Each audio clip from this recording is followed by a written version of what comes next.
उसको डिवाइड करके रखा गया। इतने राज घूमने के बाद मुझे ये पता है ना, जिस पे पत्ते निकले हुए रहते टहनी।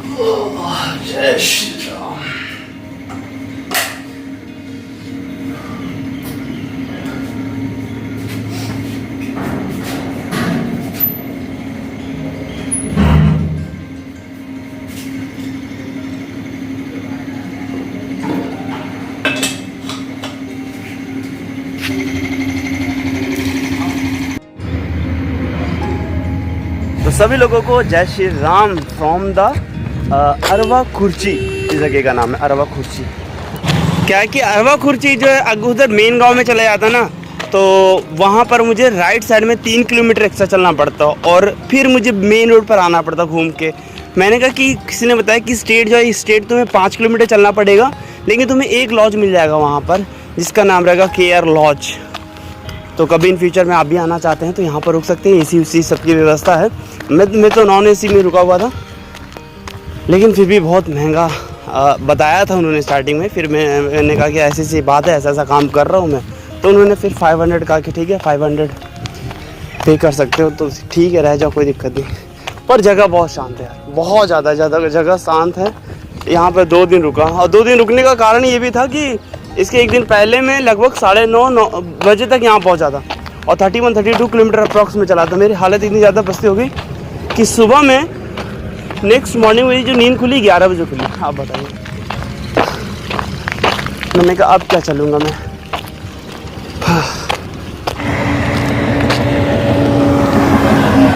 तो आपने कभी नोटिस किया कि जिस प्रकार से जो खीर होता है गरम गरम खाने में मज़ा आता है, लेकिन उससे 4 गुना खाने में तब मज़ा आता है जब वो ठंडा हो जाता है। ठीक उसी प्रकार से जब आपका माहौल गर्म रहता है, जब आप कुछ अचीव कर लेते हैं, तो आपसे बहुत लोग जुड़ते हैं, बहुत लोग आपको प्यार करेंगे, बहुत लोग आपको दुलार करेंगे।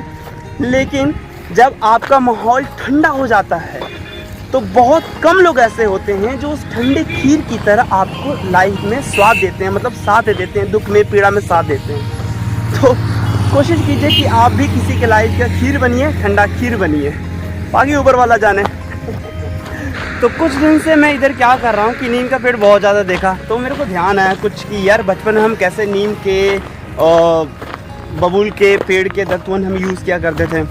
तो ये जो देख रहे हैं ना, जिस पे पत्ते निकले हुए रहते हैं, टहनी टाइप का छोटा छोटा सा रहता है ये, तो इसको मैं तोड़ता हूँ और इसको मुंह में ऐसे ऐसे चबाता रहता हूँ ताकि इसका जो रस है वो शरीर में जाए और कुछ औषधि की तरह कुछ काम करे ये। और ये यूज़ भी बहुत ज़्यादा किया जाता है मेडिसिन बनाने के लिए, और शायद ये बात ऋषि मुनि लोग पहले जानते थे, इसीलिए उसे ट्रेडिशन में लेके आए इन पेड़ों को, पीपल के पेड़ों को। जैसे कि पीपल के पेड़ जानते हैं कि भाई ऑक्सीजन देता है डे में, तो और ऐसे बहुत कुछ चीज़ें जो ऋषि मुनि जानते थे, आम लोग तक वो समझ नहीं थी। तो क्या किया कि बाद में उन्होंने शायद ये किया होगा कि उसको ट्रेडिशन में लेके आ गए हों, पर्व बना दिया हो या फिर पूजने की योग्य बना दिया हो, इसको बचा के रखा जाए इस तरीके से। बहुत कुछ जो होती थी पहली चीज़ें कि केवल ऋषि मुनियों को ही पता होता था, क्योंकि उनकी जिस तरीके से आज हम कह सकते हैं अपने अपने फील्ड में जो महान आत्माएं हैं, आज के ज़माने में महान लोग हैं, उसी तरीके से उस ज़माने में ऋषि मुनि हुआ करते थे। या ज़रूरी नहीं कि आप पढ़ने से ही वो चीज़ हो जाएगा। क्या होता है कि एक आत्मज्ञान भी होता है कि अगर आप ऐसे ही पूरा भारत घूमेंगे तो कहीं ना कहीं आपको हर कोना में, अगर आप पूरा ऑल ओवर वर्ल्ड घूमेगा, लेकिन भारत एक ऐसा जो थोड़ा सा पुराना अभी भी ट्रेडिशन को लेके चलता हुआ आ रहा है आजकल। तो क्या है कि आप जब भारत मतलब कि पूरे वर्ल्ड भ्रमण कीजिएगा या भारत भ्रमण कीजिएगा तो आपको पता चल जाएगा कि कहीं ना कहीं हर चीज़ की कुछ ना कुछ इम्पोर्टेंस बताई गई है, पेड़ से चाहे कुछ चीज़ से। इसीलिए तो जितने भी विजिटर आते हैं वो इंडिया के फ़ैन हो जाते हैं, इंडिया के कल्चर को, क्योंकि इंडिया में फ्रीडम भी एक तरीके से है जितना अलग कंट्री में भी नहीं है इतना ज़्यादा फ्रीडम। बस यार इंडिया, कोई बात नहीं, इंडिया का समय धीरे धीरे आ रहा है, सब सुधरेगा, माहौल भी और सब। बहुत तेज भूख लगी यार, वो तो कल का बचा हुआ था 3 से 4 चॉकलेट, तो यही खा रहा था। वो एक होटल है, होटल KMH, 9:30 बज के अप्रॉक्स। यार मैंने साउथ की बात करूँ और और राजस्थान की बात करूँ तो मतलब मैक्सिमम की बात करूँ मैं तो मैक्सिमम जो लोग वहाँ के लोग कर्मठ हैं। कर्मठ कहने का मतलब ये है कि आप रेलवे स्टेशन वगैरह देख लीजिए कितना साफ़ सफाई रहता है वहाँ पर। मतलब वहाँ के लोग जो उनको काम दिया जाता है वो करते हैं, ईमानदारी से काम करते हैं, इसीलिए वहाँ पर वहाँ की रेलवे स्टेशन, राजस्थान के रेलवे स्टेशन पर इतनी सफाई आपको देखने को मिलेगा। इसी तरीके से असम में जाइए तो आपको देखने को मिलेगा। हाँ, असम में ये भी कह सकते हैं कि वहाँ पर ज़्यादा लोग जाते होते नहीं है तो इस वजह से होता है, लेकिन राजस्थान वगैरह में तो बहुत लोग जाते हैं। तो जो लोग अपने कर्म ही कर्मठ होंगे ना, वहाँ पर चीज़ जो काम को दिया जाएगा वो परफेक्टली तरीके से करेंगे और सही रहता है। प्रणव एवेन्यू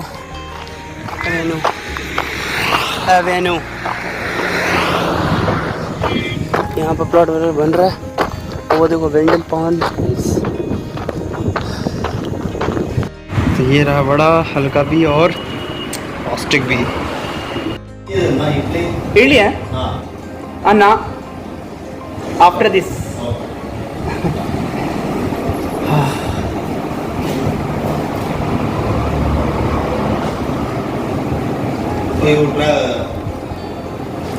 भाई भाग का हाँ चलो यार, खा भी लिया और अब मैं पूरे तरीके से प्रिपेयर हो गया हूँ धूप से लड़ने के लिए। सिस्टम है भाई, राम जी का सिस्टम है। तो आज जो रुकने का जो प्लानिंग है मेरा, कोशिश करूँगा कि वेदा संदूर में पहुँच जाऊँ मैं।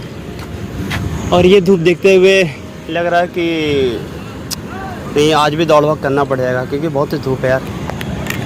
तो यार ये देखो, ये देखिए, ये कल ट्रक इधर से इधर चला गया होगा यार। ये पक्का उल्टा डायरेक्शन में इधर वाला आ रहा होगा। राइट साइड वाला जो ट्रक है पक्का ये उल्टा डायरेक्शन में आ रहा होगा, तभी इधर चला गया, क्योंकि मैं खुद उल्टा डायरेक्शन में भी चल रहा हूँ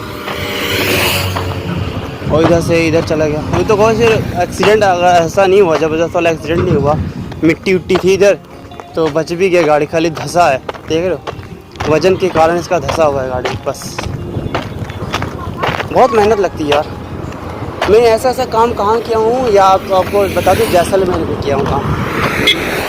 किसी के घर में कंस्ट्रक्शन करता था तो ऐसा काम किया था मैं वहाँ पे।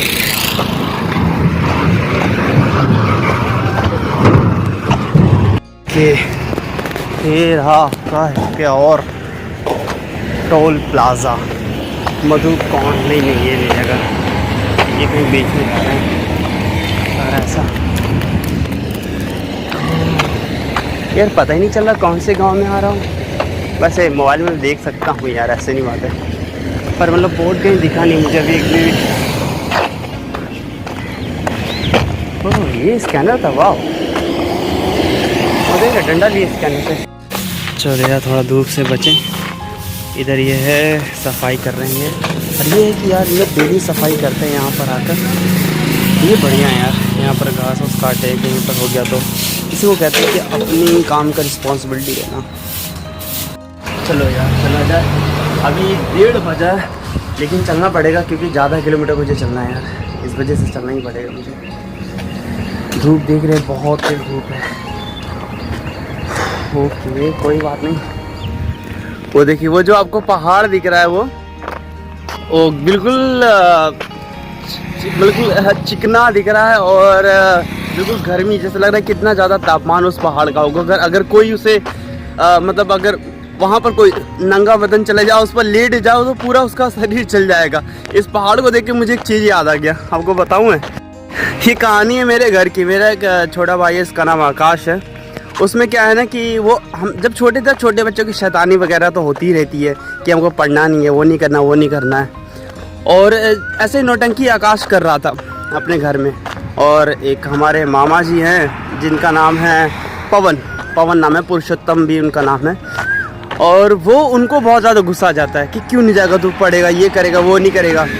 और उनको इतना ज़्यादा गुस्सा आ जाता है कि वो तपती धूप में 45-46 टेम्परेचर की तपती धूप में उसे छत पर जाके छोड़ देते, नंगे पैर बांध देते। ओहो, वो पल मुझे याद आ गया क्योंकि हमारी मम्मी हमें कहानी वगैरह सुनाती रहती है बचपन की। हमें तो इतना याद रहता नहीं, लेकिन वो बताती रहती कि ऐसे ऐसा हो किए तुम्हारे साथ।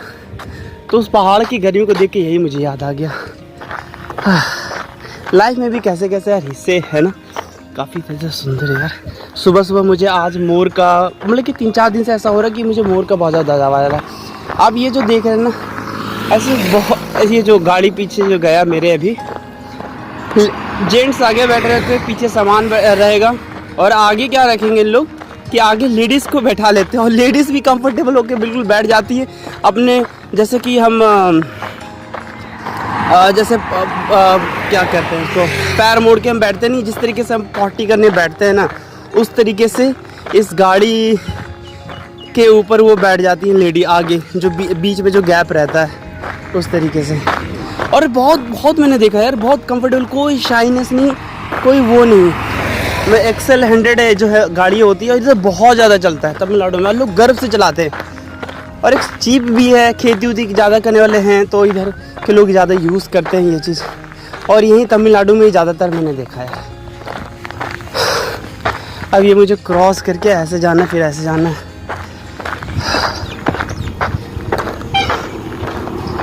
जागिए रघुनाथ, सूर करना है प्रणाम, जागिए रघुनाथ मेरे, सूर करता है प्रणाम।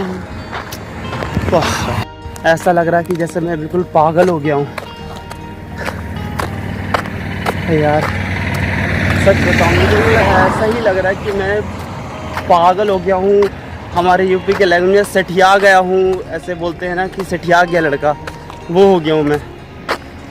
अरे यार, कौन इतनी कड़ी धूप में चलता है यार, कड़ी धूप ही छोड़ो, हटाओ। मतलब यार ये तो है, देखो ये सब तपस्या है यार। तपस्या 2 प्रकार की होती है, एक हल्की वाली तपस्या होती है और एक भारी वाली।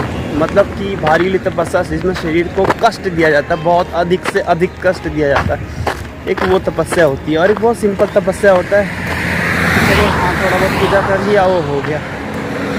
लेकिन जो कष्ट वाला जो तपस्या होता है ना, जिसमें शरीर को पीड़ा देना होता है, वो भाई देखा था बहुत ऋषि मुनि ने भाई कितने कितने साल तक तपस्या किया, कहाँ कहाँ गुफा में, कहाँ कहाँ उस पर बैठ के उन्होंने तपस्या किया।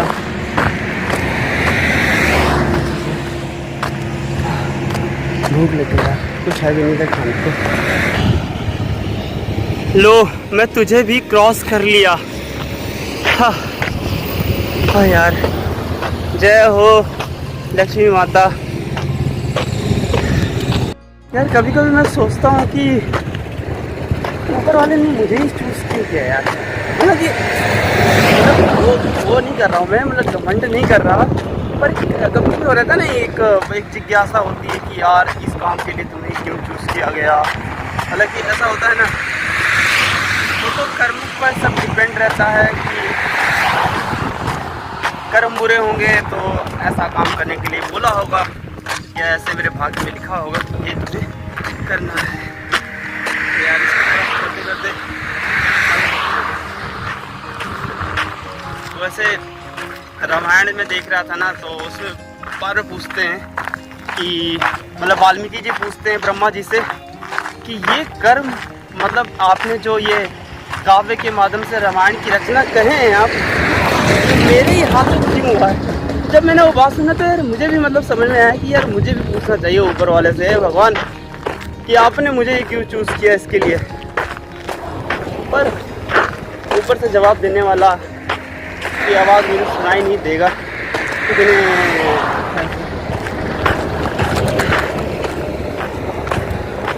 देखते हैं क्या, शायद अंत तक मुझे भी सवाल का जवाब मिल जाए। ऐसा हो सकता है। मैं वो नहीं कर रहा हूँ, मतलब कि ये नहीं करो कि हाँ मैं ही कर लिया, ऐसा बिल्कुल भी नहीं है मेरे अंदर। बस जिज्ञासा है जो कभी कभी पनपता है मेरे अंदर। नारायण, वाह क्या खूबसूरती यार, वो देखो पहाड़। श्रीमन नारायण नारायण नारायण। यार रामायण में जो जैन जी का जो म्यूज़िक था, क्या नाम था, रविंद्र जैन, कितना बढ़िया म्यूज़िक उन्होंने दिया, क्या आवाज़ है उनकी यार, सही बताओ। महाभारत में भी जो है वो बहुत अच्छी आवाज़ है, कहाँ पर उनको दबाना है, कहाँ पर उनको खींचना है, वो बहुत बारीकी तरीके से उस पर दर्द दिखाया गया है वाल्मीकि रामायण में यार, सॉरी ये रामानंद सागर के रामायण में। तो रामानंद सागर जी बहुत अच्छा कर्म करके गए। रामानंद सागर के भी पता है एक इतिहास, मतलब उसमें उन्होंने अपने बायोग्राफी में उन्होंने बताया था कि वो करना नहीं चाहते, वो पहले बॉलीवुड मूवीज़ बनाया करते थे, वगैरह वगैरह बनाया करते थे। तो उनको किसी संत ने या किसी मतलब कि तपस्वी ने उन्होंने एक संदेश भेजा था कि आपको वाल्मीकि रामायण को आप टीवी के माध्यम से लोगों का प्रचार करना है राम जी का। तो उन्होंने अपने ऑटोबायोग्राफी में ये चीज़ लिखा था। हमने कहा कि वाह भाई ऐसे पहले सिग्नल मिल गया, पर मैं कभी कभी सोचता हूँ यार कि मुझे ऐसा सिग्नल क्यों नहीं मिला। पर खैर कुछ नहीं, कोई ना कोई कारण तो बना ही देता ऊपर वाला। आप हमसे जुड़े हैं या मैं आपसे जुड़ा हूँ या आप जो कर रहे हैं, सब कुछ ना किसी कारण से होता है। आपके कर्मों का वो होता है, वृत्तांत बताता है कि भैया आपने क्या काम किया है। तो रामायण की कुछ बातें बताता हूँ मैं आपको कि जब अयोध्या में श्री राम जी आ गए थे, और ये समय उस वक्त था जब सारे ऋषि मुनियों को पता चल गया था कि सीता जी जो हैं वो गर्भवती हैं, कि मतलब वो गर्भवती हो चुकी हैं। तो सारे ऋषि मुनि, जितने भी पूरे विश्व के ऋषि मुनि थे, दक्षिण, नॉर्थ, साउथ, ईस्ट, वेस्ट से जितने भी बड़े बड़े ऋषि मुनि थे ना, जमदाग्नि ऋषि, अगस्त ऋषि, जितने भी बड़े बड़े ऋषि मुनि थे, सब ऋषि मुनि अयोध्या आने का प्लान करते हैं और श्री राम जी उन सब का स्वागत करते हैं। वहाँ पर आते हैं और पूरे ऋषि मुनियों का एक बैठक होता है और प्रजा भी होते हैं, और प्रजा के साथ साथ वहाँ पर जितने भी अयोध्या के बड़े बड़े मंत्री वगैरह जो होते हैं, श्री राम जी, लक्ष्मण जी, सब बैठे हुए रहते हैं। तो उसमें से कुछ प्रश्न करते हैं। तो श्री राम जी भी एक प्रश्न करते हैं जो काफ़ी ज़्यादा मतलब अच्छा है। उसमें सारे जो जितने भी प्रश्न होते हैं ना वो बहुत अच्छे होते हैं, और उन सब का सवाल का जवाब ऋषि मुनियों के द्वारा जो दिया गया था वो काफ़ी ज़्यादा अच्छा है, अब सुनने लायक है। मैं वो बता देता हूँ कि कौन सा है। अगर रामानंद सागर आप देख रहे हैं तो उसमें ये बताया गया, उसमें दिखाया गया और वाल्मीकि रामायण में मेंशन है। तो उसमें श्री राम जी एक प्रश्न पूछते हैं कि सच्चे गुरु की क्या पहचान है। तो उसमें एक ऋषि मुनि कहते हैं कि जो गुरु ये कहे कि मैं कर पाऊँगा तुम नहीं कर पाओगे, वो एक सच्चा गुरु नहीं होता है। सच्चे गुरु की वही पहचान होती है जो कहती है कि मैं कर पाऊँगा लेकिन मैं तुम्हें रास्ता दिखाऊँगा कि कैसे करना है। वो एक सच्चा गुरु होता है जो आपको रास्ता दिखाता है।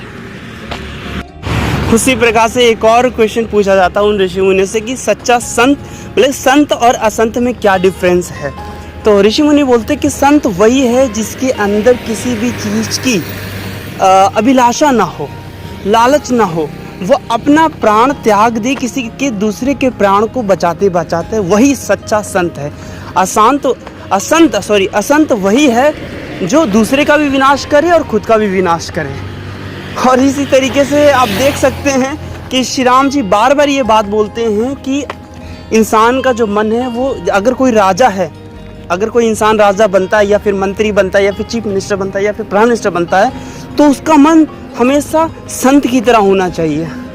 ये श्री राम जी रामायण में बोलते हैं। और आपको ये जानना पड़ेगा कि कौन आज के ज़माने में, आज के मंत्री से कौन संत है और कौन असंत है। और मुझे लगता है कि आप इतने ज़्यादा मैच्योर हो चुके हैं कि आपको पता चल गया होगा कि कौन संत है।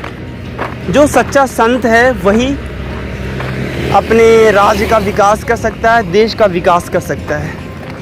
इतना जगह घूमने के बाद, इतनी स्टेट घूमने के बाद मुझे ये पता चला कि हमारा जो इंडिया का जो स्टेट है ना, वो उसको डिवाइड करके रखा गया ताकि दूसरे का जो असर है उस स्टेट पर ना पड़े, चाहे वो लैंग्वेज को लेकर हो, चाहे वो रिलीजन को लेकर हो, चाहे कम्युनिस्ट पार्टी के तरफ से हो, किसी भी तरीके से उसको डिवाइड करके रखा गया। इतने राज्य घूमने के बाद मुझे ये पता मतलब चल रहा है, मैं देख रहा हूँ मैं। और इसका कोई ना कोई कारण है, मतलब ये पक्का कह रहा हूँ, कोई ना कोई कारण है कि जो सेंट्रल में जो गवर्नमेंट थी कभी जोड़ने की इन लोगों की कोशिश नहीं किया।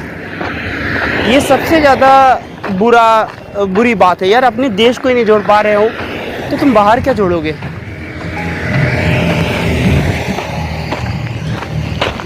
सब लोग वही ना कि कहते हैं ना कि अंग्रेजों के ज़माने में क्या था, divide and rule, divide and rule, और वो लोग फॉलो करते हुए आए हैं divide and rule, divide and rule.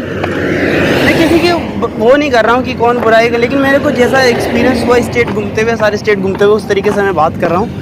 मुझे सारे लोगों से कौन गया कौन है उनसे कोई मतलब नहीं है, लेकिन अब जब पूरे स्टेट आप घूमेगा ना, इंटरनल से लेकर आउट एरिया तक, तब आपको पता चलेगा कि क्या कमी हमारे देश में रह गई है। कौशल्या माता एक बहुत, जब तीनों लोगों का प्लान बनता है, तीनों माताओं का एक प्लान बनता है कि अब वनप्रस्थ के नियम से हमें वन में जाने की इच्छा, भ्रमण करना चाहिए और जगह जगह पर जाके धार्मिक स्थलों को घूमना चाहिए। तो उस वक्त वो श्री राम जी से कहती है कौशल्या माता, बहुत अच्छी बात बताती है कि वनप्रस्थ के नियम के हिसाब से ये भी है लिखा हुआ है कि पुरानी पीढ़ी के लोगों को छोड़ना चाहिए और नई पीढ़ी युवा पीढ़ी को मौका देना चाहिए, ताकि ज्ञान और विज्ञान दोनों समय के हिसाब से बढ़ता रहे। और ये बात काफ़ी ज़्यादा अच्छा लगा। ये भी वाल्मीकि रामायण में लिखा हुआ है यार, कि कितनी अच्छी अच्छी बातें लिखी हुई है यार, बस उसे समझने की देरी है। अभी 12 किलोमीटर भी और है। वैसे आज ज़्यादा मैं लेट करने की कोशिश नहीं करूँगा। मॉर्निंग में लगभग 7:20 o'clock पर मैं निकल गया था, 7:20 में निकल गया था मैं, और अभी जो बज रहा है वो 5:20 हो गया है। कोशिश करूँगा कि यार 12 किलोमीटर पहुँच जाऊँ मैं आराम से, दोपहर मतलब कि रोशनी पहुँच जाऊँ मैं, क्योंकि उस रात में काफ़ी ज़्यादा मैं तंग हो गया था यार। सोचे अगर लॉज ना रहता तो फिर सोने की जगह भी नहीं थी ना, कुछ तो था ही नहीं, बस ऐसे था बस, कहाँ मैं सोता। तो वेदा संदूर 8 किलोमीटर भी और है। शाम हो रहा है धीरे धीरे, जल्दी चलना पड़ेगा।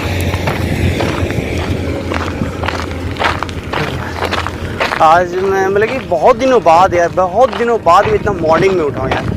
एक तो तमिलनाडु में थोड़ा मैं बोर भी हो गया, क्योंकि तमिलनाडु में बात भी नहीं कर पा रहा हूँ, लोग भी नहीं मिल रहे हैं, थोड़ा मैं बोर भी हो रहा हूँ इधर साइड में।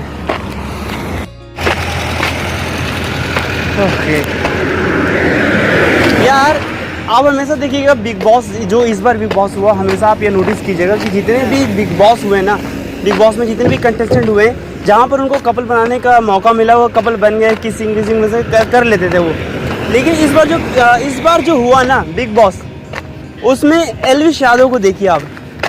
एल्विश यादव ने कोई भी वैसा लफ्फूगिरी उसमें कुछ भी नहीं किया लड़कियों के साथ। मतलब वो बंदा कितना ज़्यादा वो है, उसको उस बंदे को पता है कि मेरी है, मुझे नहीं करना दूसरी लड़की के साथ, और बिल्कुल कुछ भी नहीं करता। जैसे और भी बिग बॉस में देखिएगा, अधिकतर बिग बॉस में देखिएगा आप, तो क्या करते हैं कि बस वही आप समझ गए ना बिग बॉस में क्या हो जाता है, अंदर रूम में क्या करते रहते हैं। तो उस तरीके से एल्विश यादव ने कुछ भी नहीं किया यार, सही में मानना पड़ेगा यार। बंदे में क्रेज़ होना चाहिए, बंदे का क्रेज़ होना चाहिए। बाकी आप अगर उस तरीके का सेक्सुअल वगैरह कुछ ज़्यादा दिखाते तो उतना ज़्यादा सक्सेसफुल नहीं होता है यार। ये कुत्ते लोग मेरा पीछा नहीं छोड़ेंगे, इसके लिए मुझे ट्रेलर दिखाना ही पड़ेगा इनको। रुक जा, ये बस तो डर जाते हैं, बस पत्थर उठाने की एक्टिंग करता हूँ ना मैं, तो डर जाते हैं, लेकिन पत्थर भी नहीं मिल रहा है यार, क्या बात है।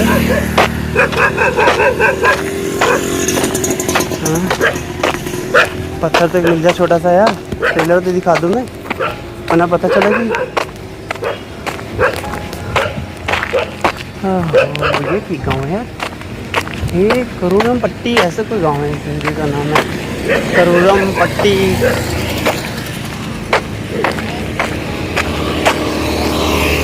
पहले बंदा तो खा है।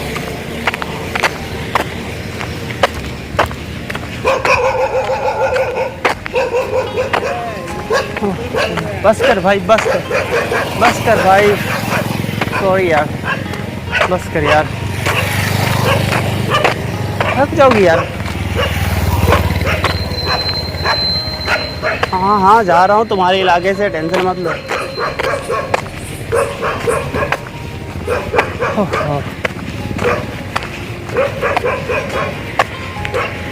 जल्दी जल्दी चलो यार, ये जब तक देखते रहेंगे जब तक मुझे भौंकते रहेंगे। ऐसा इनका सिस्टम है।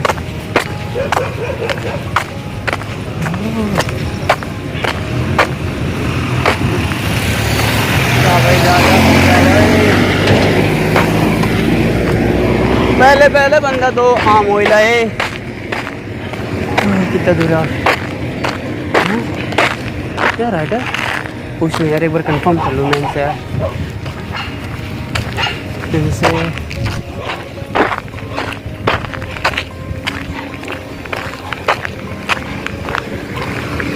अन्ना वेद सुंदर अन्ना, वेद सुंदर। ओके ना, थैंक यू ना।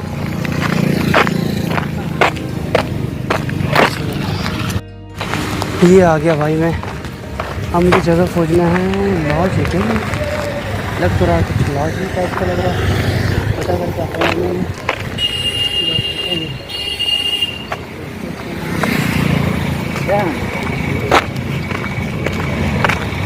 अन्ना लॉज लॉज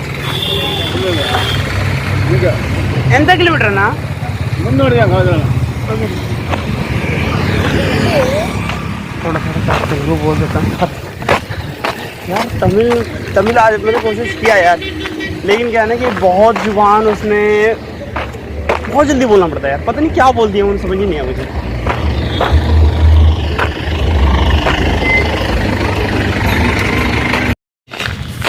फाइनली दिख तो गया RTM लॉज।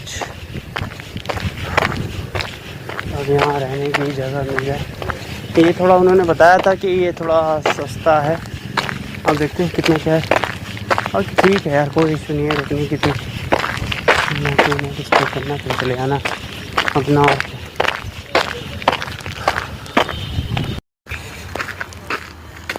फाइनली मुझे मिल गया और 300 रुपीज़ में है ये रूम। और साथ में शांत भी है, आउटसाइड एरिया है पूरा, मज़ेदार है। तो भाई लोग रूम बहुत अच्छा है और सस्ता है। तो कभी इन फ्यूचर में आते हैं तो इस जगह पर आप आके रुक सकते हैं। डिंडीगल से जस्ट 15 किलोमीटर अवे है और 300 रुपीज़ में और क्या चाहिए आपको। ये भी नया बना है, इस वजह से ये लगता है मुझे थोड़ा सा सस्ता है।